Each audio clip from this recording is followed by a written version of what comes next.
Titeket is foglalkoztat, hogy honnan irányítják az űrhajósokat, amikor kilövik őket az űrbe?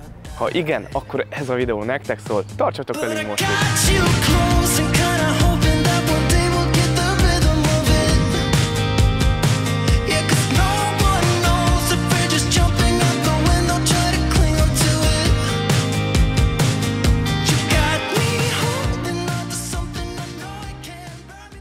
Nézzétek meg ezt a különleges hátteret ezzel a 747-es űrsikló hordozóval, rajta egy valódi méretű igazi űrsikló van, ezért nem mentünk be legutóbb a Kennedy űrközpontba, Floridába, illetve azért, mert akkor az időnk nagyon véges volt és rövid, viszont ide mindenképpen szerettünk volna eljönni, és felétek egy hiányosságunkat pótolni. Már akkor tudtuk, hogy ide el fogunk jönni, és akkor nyugodt szívvel engedtük el ezt a történetet, hogy oda nem mentünk be, viszont ha legközelebb Floridában, csak Floridában fogunk járni, akkor ígérjük, el fogunk oda is menni. Ezeknek a repülőknek különleges pilóta személyzetük van, akik szállíthatják ezt az űrsiklót. Ide is van az órára a pilóta fülke alá írva, hogy kik azok a pilóták, akik erre jogosultak és tudják szakképzetten vezetni ezt a gyönyörű szép utasszállítóból átalakított hordozó repülőt. Na de mielőtt bemegyünk, azért szögezzük le, hogy mi a különbség a két űrközpont között, a floridai és e között a houstoni űrközpont között. Hát innen Houstonból irányítják az űrhajókat, itt képzik ki az űrhajósokat, itt ezeket fogjuk látni, onnan Floridából pedig kilövik az űrhajókat, és a földre szállást koordinálják. Szóval ebből a két infóból kiderül, hogy a két űrközpont nem ugyanaz, mégis nagyon szorosan kapcsolódnak egymáshoz, és egyik sem működhet a másik nélkül.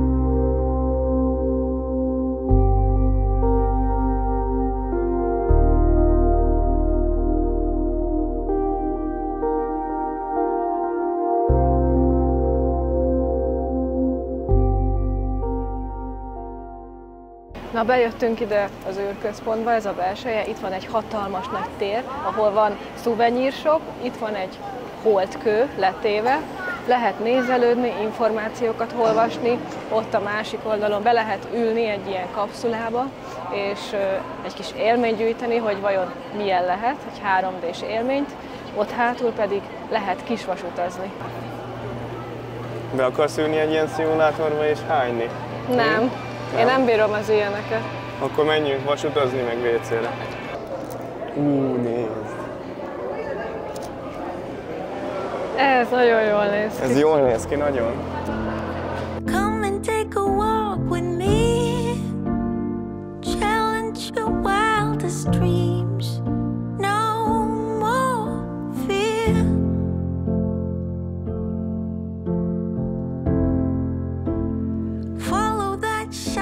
Nagyon izgatott vagyok, hogy milyen rakétákat fogunk látni. Megérkeztünk ide a rakétaparkba, és itt van a Little Joe, aki nem is olyan kicsi. 1963 és 66 között ezeket tesztelte a NASA. Ez a Mercury Redstone 60 és 61 között kétszer juttatott fel embert az űrbe. Ezzel a rakétával jutottak fel. És a 60-as években egy ilyen hosszú rakétának a hajtóműve így nézett ki. Ez a hajtómű 61 km-es magasságba képes volt a Saturn 5-öt felrepíteni 9700 km/h sebességgel. Az előbb láthattátok, hogy felfele irányulva hogy is néz ki és mekkora egy ilyen hajtómű. Ezen a Saturn 5-ön 5 darab akkora nagy hajtómű található, hatalmas erőleadására képes, és mindjárt végig fogunk menni a rakéta mellett, hogy lássátok, milyen hatalmas és mennyi üzemanyagra van egy ilyen hatalmas nagy rakétának szüksége.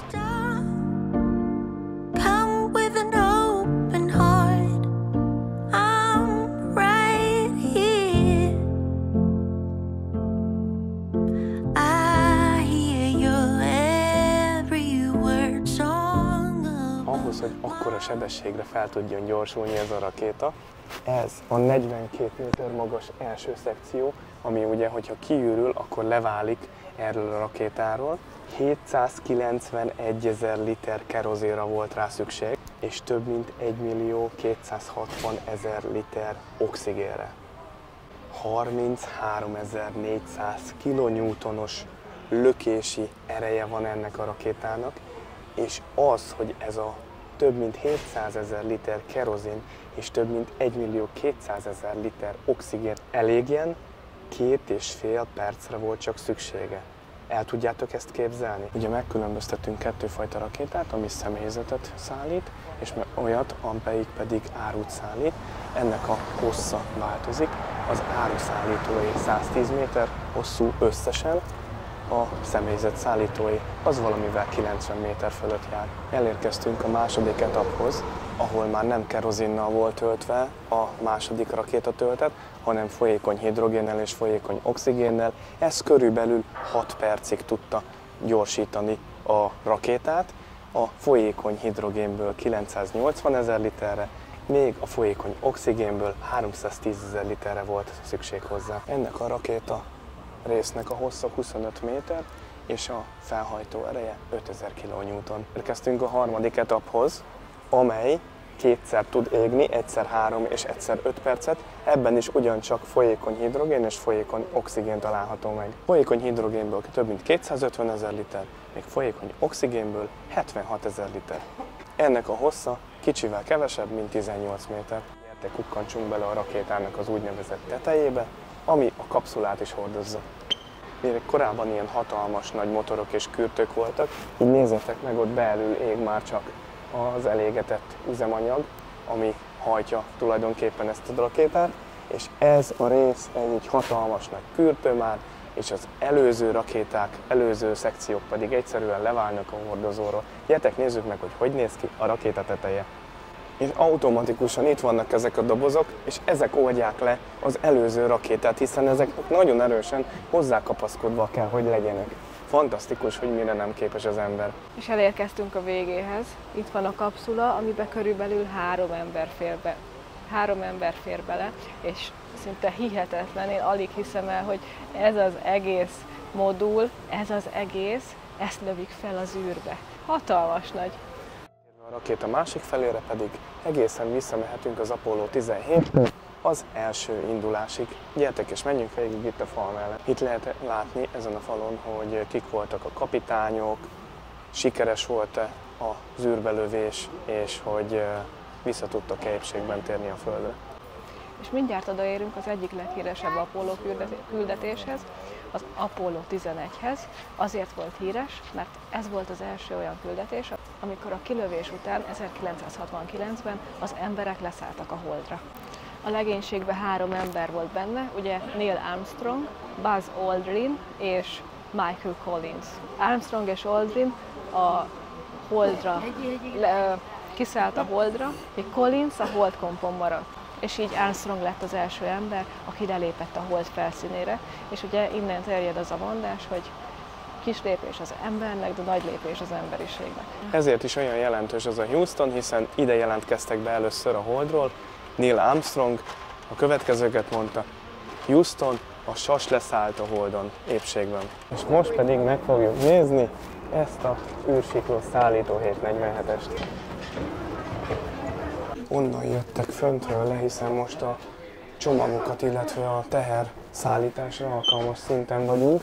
Innen jöttek föntről le az irányítóközpontból a létrán. Itt felvették a kompressziós kapszulába az űrrohát, az űrsétára alkalmas, és innen mentek ki. És így szállították a különböző masinákat az űrbe. Ez itt mögöttem egész pontosan egy szatellitmotor. És ugye előbb mondtam, hogy a 747-est fogjuk megnézni, de előtte a legfontosabbat néztük meg, az űrsiklónak a teherhordó részét, most pedig az irányítópultot fogjuk. És akkor az előbb láthattátok, hogy néz ki az irányítópult, ahonnan irányítják ezt az űrsiklót, és közvetlenül a pilótáknak az ülései mögött pedig ott vannak azok a sárga lefedők, ott vannak azok a sárga csapóajtók, ahol az alsó szintre, amit az előző képeken mutattunk nektek, le lehetett menni az űrbe, és fel lehetett öltözködni az űrsétához. A 747-es gyomrában pedig a kiállítás azt mutatja be a kezdetektől, hogy egy modern repülőn kezdték el tesztelni, hogy hogyan fogják tudni szállítani az űrsiklót egészen a megvalósításig. Pedig annak a modellezését láthatjátok, hogyha működne, akkor lehetne is látni, hogy teszik rá az űrsiklót a 747-es tetejére. és most egy olyan helységbe értünk, ahol meg lehet nézni a különböző holdköveket, de ha ez még nem lenne elég, akkor van itt egy, amit meg is lehet tapogatni, úgyhogy tapogassuk meg. Na, milyen érzés megtapogatni a holdat? Érdekes, ilyen teljesen sima. És itt látható mellettem egy életkép, hogy milyen is ez a holdra szállás, mikor már ott vannak a felszínen. Ugye kitűzik az amerikai zászlót, utána kicsit megfúrják a felszínt, és ezzel a holdjáró autóval közlekednek, illetve, ugye, hogy rögzítsék a dolgokat, ott van egy videókamera is a háttérben. Ez pedig itt az Apollo 17-nek az emberszállító kapszulája. Elég picike hely van benne, de 3-an elfértek, és ezzel tértek vissza a Földre. És most pedig mindjárt belépünk Amerika első űrállomására, űrközpontjába, és megnézzük, hogy hogy nézett ki belülről. Itt az űrközpontban természetesen súlytalanság volt, és ott láthatjátok a nyílást, ahol az űrsikló hozzá kapcsolódott az űrállomáshoz, és itt léptek be az emberek az űrállomásra.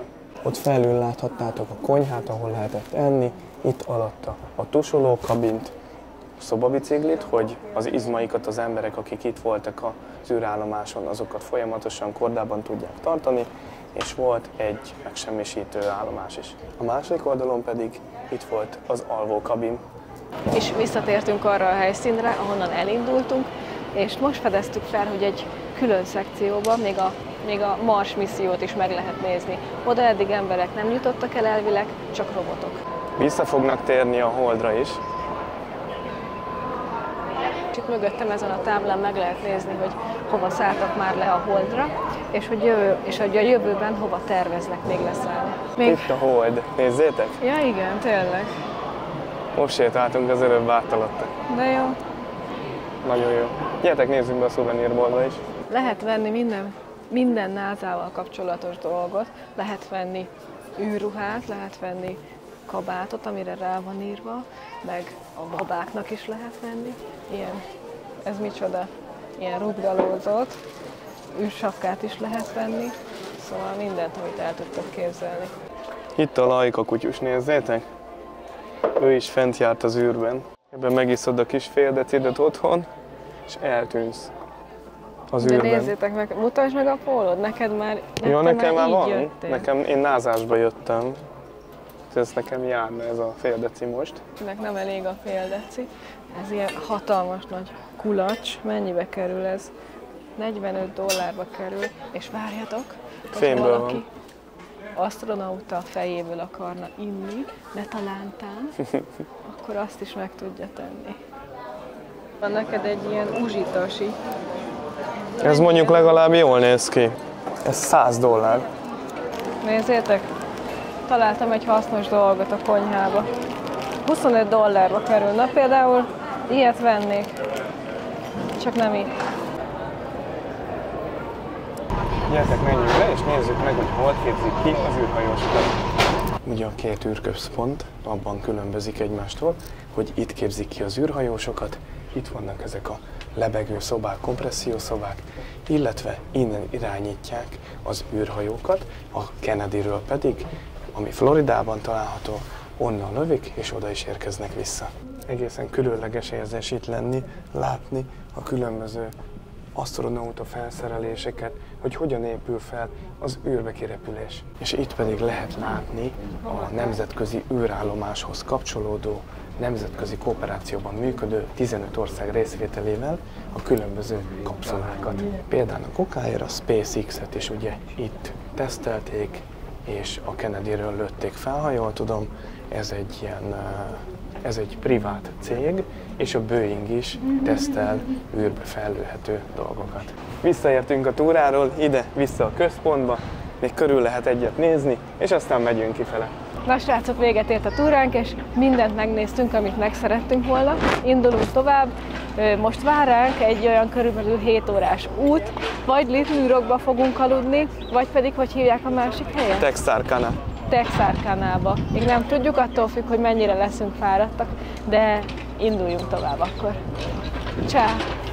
És hogy érezted egyébként magad? Én nagyon jól éreztem magam, és soha nem jártam ilyen helyen, ezért ezért minden, amit láttam, izgalmas volt az asztronauta ruháktól kezdve, ez a jumbo is, amire fölmentünk, meg az, amit a tetején szállít, az mi volt? Űrsikló. Űrsikló, igen. Meg neked mi tetszett a legjobban? Nekem az, hogy oda fel tudtunk menni, és ahogy megérintettük a Holdat. 3.600.000 éves Ja, igen. kőzet. Igen.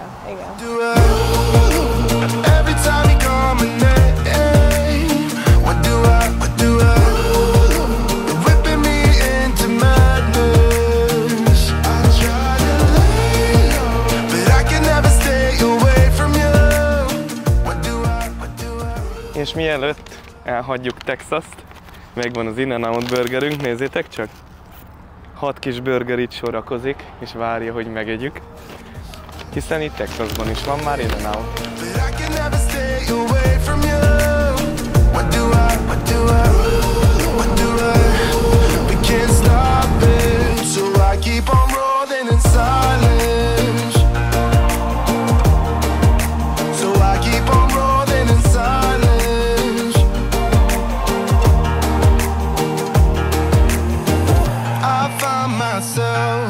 Apologizing when you've started it. Why under a spell? I really want. Gyerekek, de jó már kiszállni.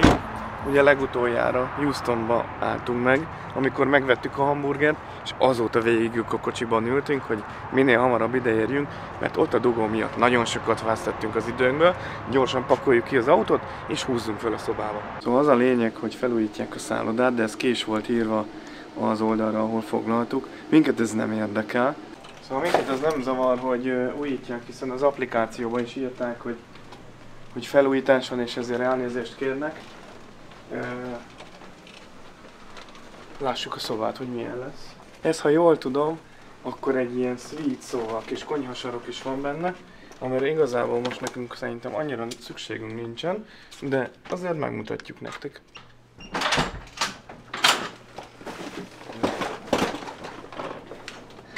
Szóval ez lenne a kis szobája, mint a konyhasarok.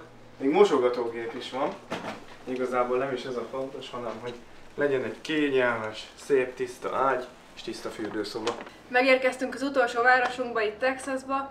Ez itt Texarkana, aminek én alig bírtam megjegyezni a nevét, mert olyan furcsa neve van. Meg amikor jöttünk, olyan furcsa falvakon is jöttünk végig. Hát most nem ilyen interstate autópályán jöttünk, hanem végig ilyen egysávos vagy kétsávos. Hát otthon talán ez ilyen autóútnak számító út. Voltak szebb részek, de voltak nagyon rossz részek is, és rengeteg vadat láttunk, úgyhogy tökre figyelni kellett út közben. Igazából úgy volt, hogy volt az út, és akkor voltak kisebb falvak, kaja, gyógyszertár, benzinkút, út, kaja, gyógyszertár, benzinkút, út, és így ismétlődött, ja, amíg meg nem érkeztünk ide. Köszönjük, hogyha feliratkoztok, hogyha támogatjátok a munkánkat, és a következő amerikai útra, akkor iszunk, találkozunk legközelebb. Sziasztok! Jók legyetek, ciao ciao.